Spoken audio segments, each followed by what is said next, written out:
Como siempre, con introducción al Antiguo Testamento. Y hoy, pues sabéis que tocaba, como es natural, ya que acabamos con ese periodo turbulento de los jueces y de alguna manera, y la clase anterior hicimos un inicio de transición hacia esta nueva etapa que es, valga la redundancia, el inicio de la monarquía. Recordemos pues que la monarquía había sido algo que ya estaba en el propósito de Dios. La ley habla de que Israel, cuando tuviera rey, fue algo que resalté la clase anterior, resalta la ley, alguna de las obligaciones del rey, pero es evidente que también las cosas tienen que ser en el tiempo de Dios, y ha de ser Dios quien tome la iniciativa y quien haga lo que se deba de hacer. En cambio, Israel se precipitó y buscó por sí mismo, reclamó la monarquía para ser igual a las demás naciones.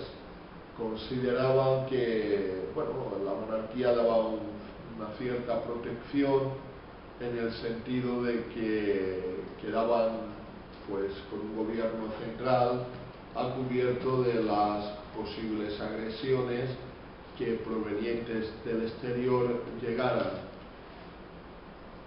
Parece un pensamiento racional, pero es que con Dios no valen los pensamientos ni racionales ni irracionales, porque siempre será irracional el no abandonarse en las manos del Señor.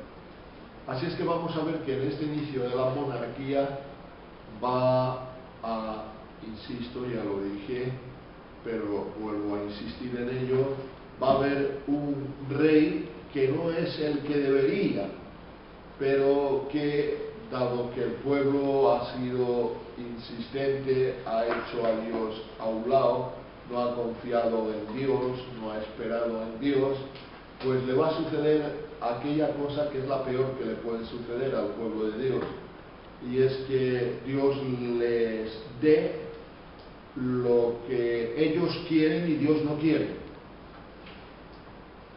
Y en este caso va a ser así porque Dios le va a dar un rey conforme al corazón de ellos mismos, no conforme al corazón de Dios. El rey conforme al corazón de Dios vendrá después. Aquí tenemos el bosquejo del contenido del primer libro de Samuel. Recordemos que en el estudio anterior consideramos la primera parte de este bosquejo, que es pues Elí y Samuel. Comprendía los capítulos del 1 al 7, así es que hoy no vamos a abarcar todo el libro, sino que vamos a dar un paso más y lo que vamos es a considerar ese segundo punto, que es Samuel y Saúl, es decir, dentro del libro de primero de Samuel, lo que corresponde a los capítulos comprendidos entre el 8 y el 15.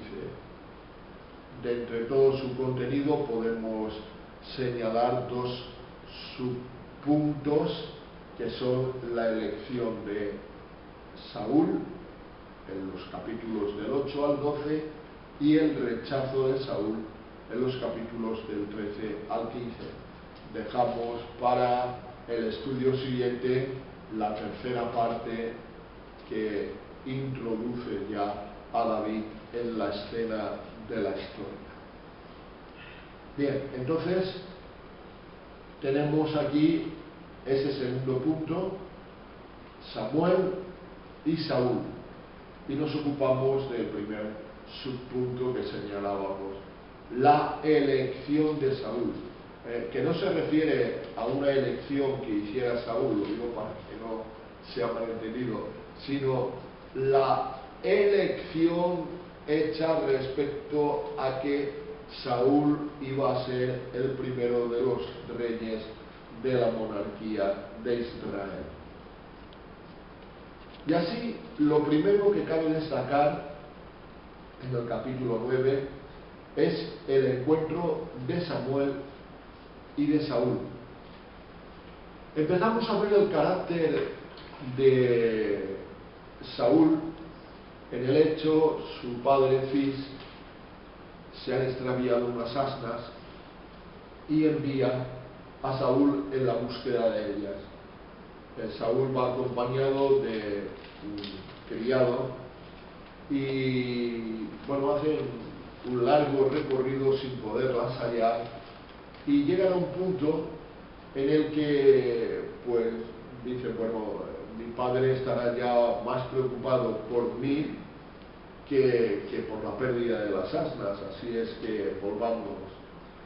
En aquel lugar donde se encontraban estaba Samuel, y Samuel era un personaje, obviamente, por lo que era y lo que había sido en toda su trayectoria, muy querido, respetado dentro de todo el pueblo de Israel. Pero vemos que no tiene un carácter piadoso Saúl. Es el criado quien le motiva, sabiendo que Samuel se encuentra en ese lugar.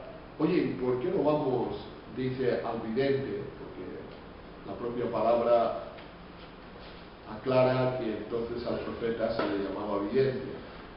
¿Por qué no vamos y le preguntamos? Quizás él nos dará alguna directriz.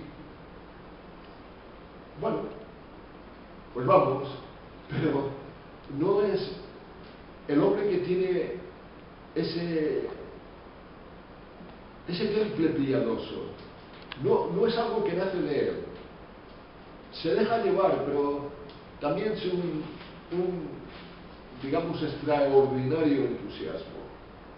Pero es evidente que todo está controlado por Dios, que Dios ha hecho que las asnas no aparezcan, que lleguen hasta aquel lugar y que en aquel lugar esté precisamente Samuel, que el criado tenga en su corazón el ir, y ese es el encuentro que se produce entre Samuel y Saúl. Cabe decir que el encuentro tuvo un efecto negativo también para Samuel, porque cuando le vio, pues parece que de porte muy atractivo, un hombre alto, fornido, dijo: el escogido del Señor está delante de mí, sin saber que aquello no era así, pero tendrá que aprenderlo después.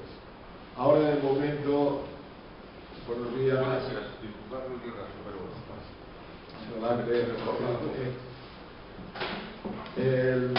La cuestión es que llegará el momento en que Dios le dirá: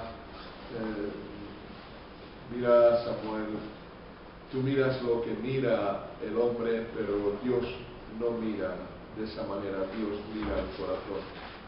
Pero bueno, eso tendrá que ver con la experiencia en cuanto a David, es algo que aún está por llegar. Lo que sí es que, digamos, se dejó impresionar. Samuel, bueno, veréis cuando hagáis las lecturas, lo recordaréis en vuestra mente, como digamos que Samuel halagó a Saúl en el sentido de darle una parte mayor conforme a lo que era la costumbre. ¿Os acordáis cuando José y sus hermanos llegan con Benjamín y le trae a él una porción mayor que al resto? Porque era una manera de halagar, distinguir, dignificar a la persona. Y después, cuando llega el momento de la despedida, pues digamos que Samuel le da unas ciertas señales de aconteceres que van a tener lugar en el retorno hasta su casa, que su padre ya ha encontrado las asnas y que él va a experimentar unas ciertas situaciones, cosas que cuando él retorna se dan. Estas fueron a grandes rasgos las características que tuvieron lugar en el encuentro entre Samuel y Saúl. Aquí tenemos la porción que leeréis porque forma parte de la lectura en los versículos 15 al 17. Y en el capítulo 10 vemos que Samuel unge a Saúl como rey, lo unge en privado, y luego vendrá una proclamación en público. En este momento es algo en privado. Leemos el versículo 1 del capítulo 10, dice: tomando entonces Samuel una redoma de aceite, la derramó sobre su cabeza y lo besó y le dijo: ¿no te ha ungido el Señor por príncipe sobre su pueblo Israel? Este fue el ungimiento que tuvo lugar. Después hay una convocatoria de todo el pueblo donde se va a, digamos, públicamente, porque lo que ha sucedido hasta este momento ha sido algo privado, pero ahora va a haber una especie de proclamación pública que se desarrolla mediante una elección.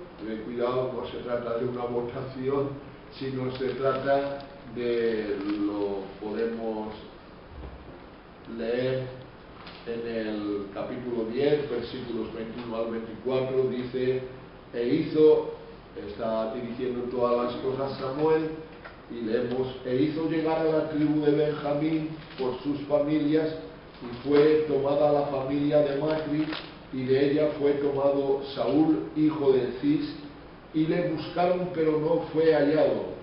Aparece como un joven bastante tímido, en principio él no es un hombre ambicioso, sabe la experiencia que ha tenido en privado con Samuel, y de alguna manera parece que tiene temor de enfrentar pues esa responsabilidad, de asumir esa responsabilidad.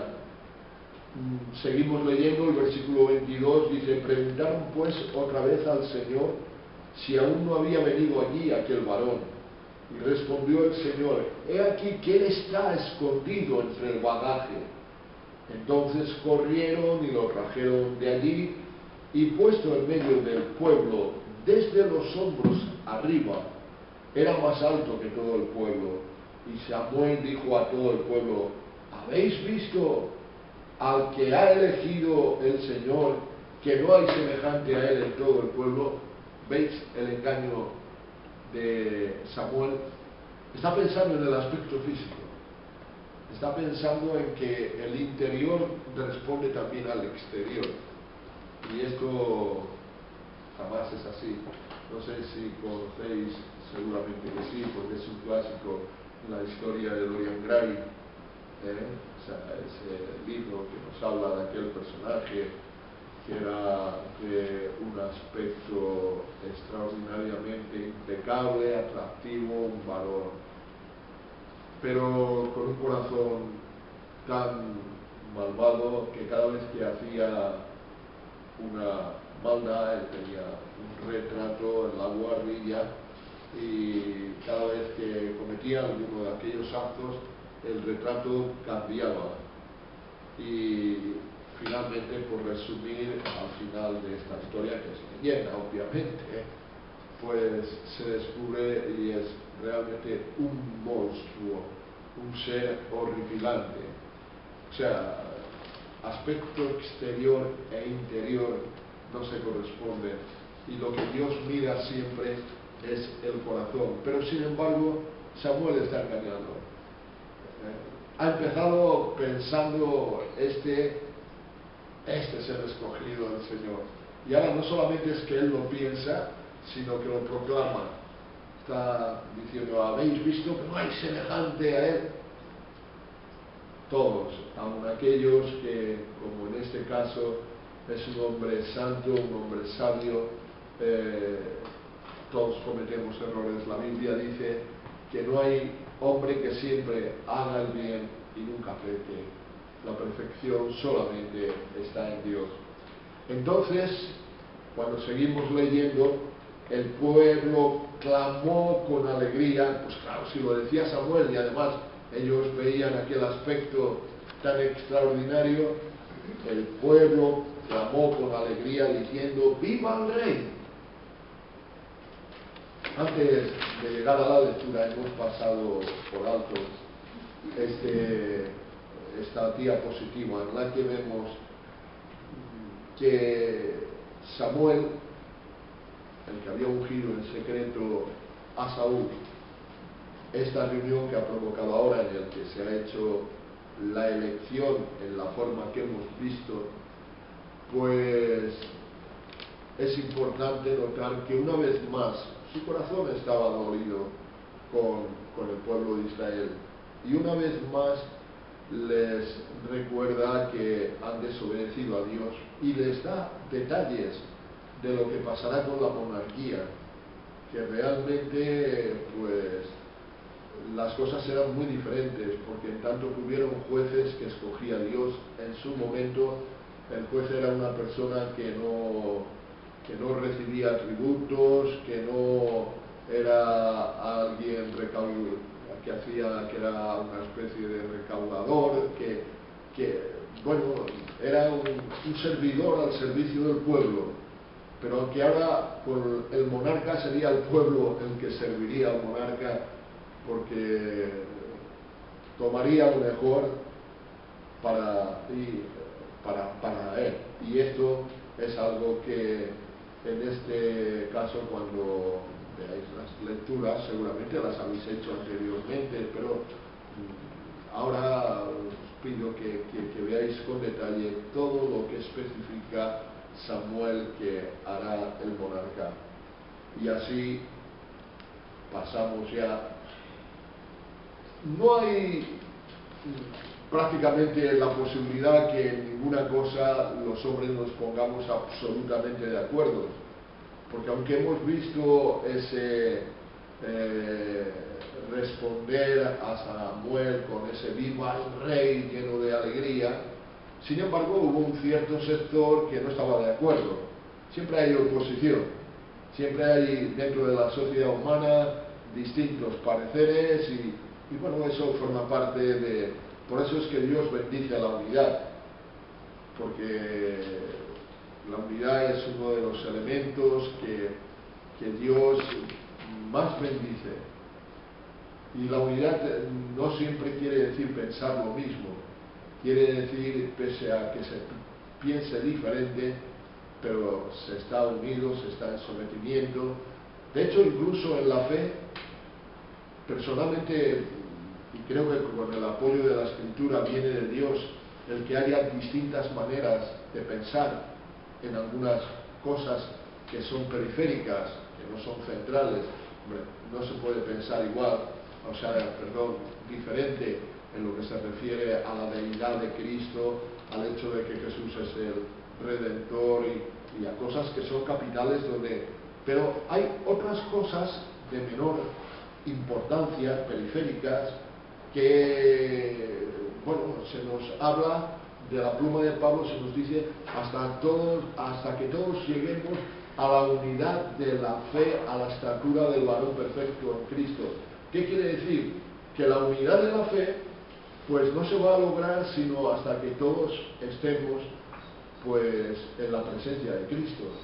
Por eso es que hay quienes piensan en ciertos matices de una manera dispensacionalista, no dispensacionalista, amilianista, postmilianista, en fin, sería hacer un catálogo enorme.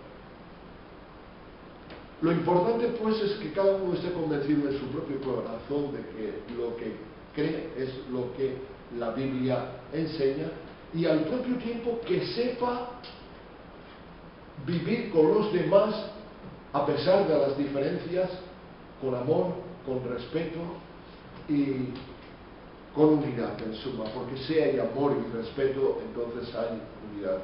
Tristemente hay que decir que la cristiandad hemos fracasado. Por eso es que hay hermanos, bautistas, pentecostales, todo eso no debería de existir. Ese es el tremendo denominacionalismo, que denominación y abominación hasta fonéticamente tienen una cercanía extraordinaria. Lo ideal sería que, pensando en ciertos matices diferentes, supiéramos vivir juntos dentro de una misma congregación. Pero bueno, esto ahora ya es impensable. Dios lo permite, solamente Dios sabe el porqué. El tratar de hacer una cosa diferente sería crear una nueva denominación, la denominación de los no denominacionales, y la pescadilla que se muerde la cola. Lo importante es que, tal como están las cosas, sepamos no ser denominacionalistas, de corazón. Es decir, bueno, yo sé lo que creo, yo creo en el bautismo del Espíritu Santo, yo creo en los dones del Espíritu Santo, pero amo y respeto a mis hermanos que no lo creen, y puedo vivir, relacionarme con ellos sin ningún choque. Bueno, todo esto que estoy diciendo ahora, diréis, no tiene mucho que ver con lo que... Pues no, es una aplicación práctica de lo que en realidad estamos encontrando aquí, que en el pueblo de Israel, y en este momento concreto, se produjo también una división, porque hubo un grupo que de ninguna manera querían que Saúl, porque posiblemente ellos tenían sus intereses y querían ser ellos o apoyar a alguien de un partido de ellos, y bueno, el caso es que aquellos realmente pues fueron recriminados porque hubo un evento en el cual pues vamos a leer bueno, aquí tenemos la ubicación, sabéis que era de la tribu de Benjamín, y en esta zona es donde se movía Saúl. En el capítulo 11, los versículos que tenemos aquí, dice: y he aquí que Saúl venía del campo, porque a pesar de que fue escogido como monarca, como ha dicho un cierto sector que no estaba de acuerdo, de manera que lo que hizo Saúl, aunque tenía la mayoría, fue volver a su casa, seguir con la vida común. Y según leemos, dice: y he aquí que Saúl venía del campo tras los bueyes, y dijo Saúl: ¿qué tiene el pueblo que llora? Y le contaron las palabras de los hombres de Jabes. Al oír Saúl estas palabras, el Espíritu de Dios vino sobre él con poder, y él se encendió en ira en gran manera, y tomando un par de bueyes los cortó en trozos y los envió por todo el territorio de Israel por medio de mensajeros, diciendo: así se hará con los bueyes del que no saliere en pos de Saúl y en pos de Samuel. Y que cayó temor del Señor sobre el pueblo, y salieron como un solo hombre, es decir, salieron a pelear contra los filisteos, o sea, los amonitas, perdón, me equivoqué. Y se obtuvo una victoria realmente pues absoluta. La consecuencia de ello es que aquellos que se oponían fueron, digamos, reprendidos y reprimidos, y ahí fue donde realmente empezó la monarquía. Perdona Saúl, muestra misericordia y sabiduría, perdona a sus opositores, reconoce por primera y última vez que la victoria se debía al Señor, y ahí es que es investido como rey.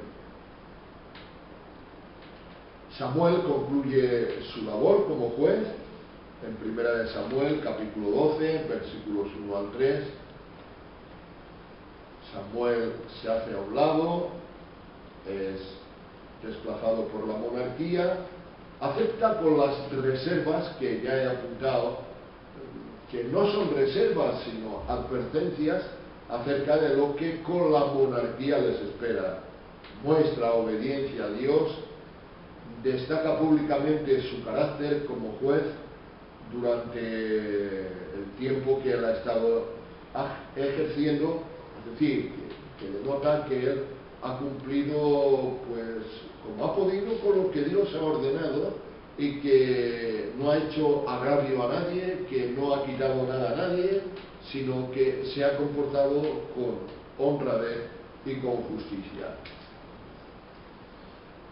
Lo tenemos aquí, no lo vamos a leer. Después hace un llamado a la fidelidad, habla sobre la provisión histórica que el Señor ha venido haciendo para Israel desde que les sacó de Egipto, resalta el carácter del pueblo siempre rebelde al Señor, pero como Dios en su misericordia ha tenido compasión, y aprovecha también la oportunidad para advertir que la desobediencia siempre tendrá unos efectos. De esta manera pues pone al pueblo en el lugar que le corresponde, en el que a cada uno nos corresponde darnos cuenta, porque todos somos un poco tendentes al autoelogio, aunque sea en lo íntimo, pero en realidad debemos de mantenernos siempre humildes y sencillos en la presencia de Dios, porque, como dice el apóstol, tenemos algo que no hayamos recibido, y si lo hemos recibido, ¿de qué vamos a gloriarnos? Gloriémonos en esto, si acaso hubiéramos de hacerlo, en conocer al Señor y en saber que su misericordia es la que nos mantiene en pie. Y así terminamos con lo que habíamos puesto como primera subdivisión del tema de esta clase. Llegamos a la segunda, que se convierte en la parte negativa. Es decir, hasta aquí hemos visto el ascenso, la elección, e incluso en Saúl hemos visto un carácter atractivo, porque lo hemos visto aguerrido cuando se levanta contra aquella afrenta que los amonitas habían hecho a los de Jabez, y como él, pues, digamos, que hasta fervorosamente pues levanta al pueblo para ir a la pelea, y después, cuando realmente obtiene la victoria, la atribuye a Dios, y además pues perdona a sus opositores, y en fin, se ve todo atractivo, incluso cuando aún antes de haber sido nombrado públicamente está escondido como no queriendo. Pero esta a la que llegamos ahora es la parte negativa. Saúl actúa torpemente, esta vez sí es cuando tiene que enfrentarse a los filisteos, pero Samuel le ha dicho que esperen 7 días hasta que él llegue y ofrezca un sacrificio al Señor antes de que se lancen a la batalla. Y pasan los días y se llega al 7º día y Samuel no ha llegado. Y en todo este espacio de tiempo los dos contendientes estaban el uno frente al otro, y las fuerzas filisteas eran realmente numerosísimas, a tal guisa que los israelitas se van desalentando, se van atemorizando y poco a poco van desertando, y cada vez van quedando menos en el ejército que está con Saúl. Y Saúl pues piensa lo que piensa, y es lo que le caracterizará, que responde a lo que caracterizó al pueblo. ¿Qué caracterizó al pueblo? La precipitación en buscar la monarquía, el deseo propio en buscar la monarquía, y exactamente será lo que hará Saúl. Se precipitó, no supo esperar a que se cumpliera el plazo. Si hubiera esperado siquiera un poco de tiempo más. Pero no vio que se desertaba la gente, que había quedado su ejército muy mermado, y pensó, ya es el día, no ha venido, pues voy a ofrecer yo sacrificio.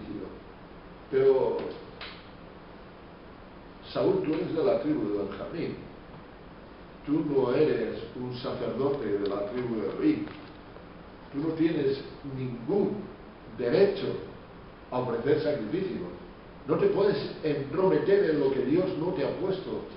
Dios te ha bendecido mucho porque te ha dado el ser el monarca de Israel. Tú que pues no eras nadie, eras pues el hijo de una familia pequeña, sin importancia, anónima prácticamente, sin relevancia dentro de, como dices en su momento, tu propia tribu, y Dios te ha puesto en la más alta dignidad.